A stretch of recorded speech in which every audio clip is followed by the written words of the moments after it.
As an audience member, I'm really curious to know that when Anek came to you, and given the fact that it's so different from what we've seen you do in the recent past, as a subject and as a character, can you take me back in time to when the film was offered and what went through your mind?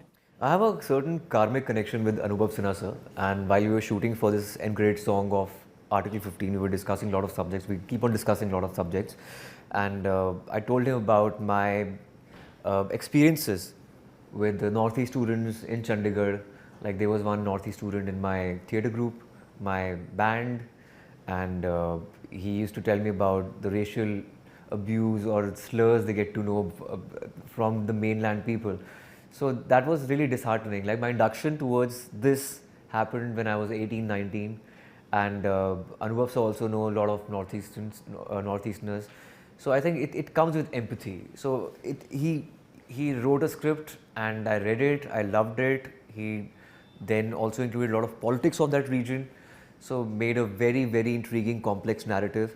So finally it's happening. Finally, it's happening. And growing up or during college years, did you have any friends from the Northeast, or did you ever travel to that place, or did you ever encounter what we are seeing in the film? Yeah, of course, as I said, my friend's name was Sachidaranda Angom. We used to just fondly call him Dadu. And he used to play the guitar. And apart from that, I've been to Sikkim, Assam. I hosted India's Got Talent back in the day, and Shillong Chamber Choir was the winner. Yes. So I've interacted with them, visited Shillong for their very cozy, intimate concert. So it was beautiful. So I've seen Northeast from like close quarters, and I love Northeast. Absolutely. I think I've traveled to the Northeast. I think it's beautiful. There's a different charm in the air. When you visit there, you can't describe it. You need to go there to feel that. I want to talk to you a bit about the trailer. And it's sort of gone viral in its own way. It's created a sort of conversation on social media space. Dialogue is happening between people. There are opinions, and everybody is giving one, everybody has one.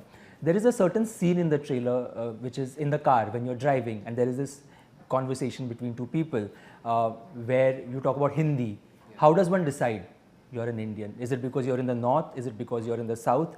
Given the fact that this right now has become such a big topic of conversation, what are your thoughts on what's happening right now with the language debate?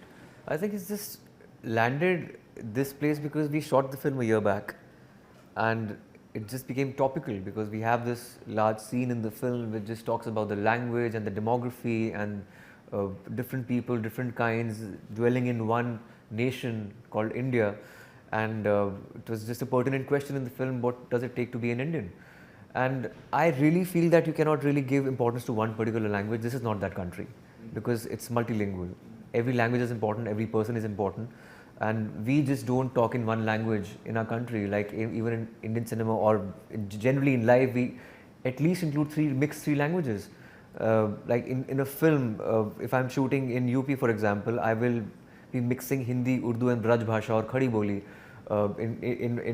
In Bombay, they mix Hindi, Urdu and Marathi or Gujarati. So I guess we don't speak language in its pure form. So we have this mishmash of three languages going on with every person. So how do you expect to just give importance to one single language? This is not that country where it could be run by just having one language. Right.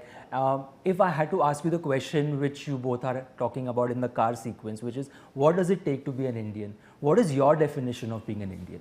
If I had to ask you, Jen. I think more than Indian, it's about being a good human. I'm not very jingoistic as a person. Yes, I'm a proud Indian. For me, the pride comes from the diversity. What is unique about a nation? That it's multidimensional. Be it the kind of ethnicities, communities, religions, regions, different demographies.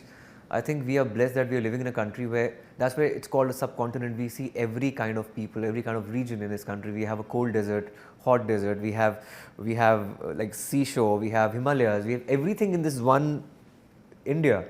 So every kind of people also at the same time. So I guess that's where the pride comes from, not with like my language, my religion or my ideology. So it comes from the diversity. So that's what being Indian is for me.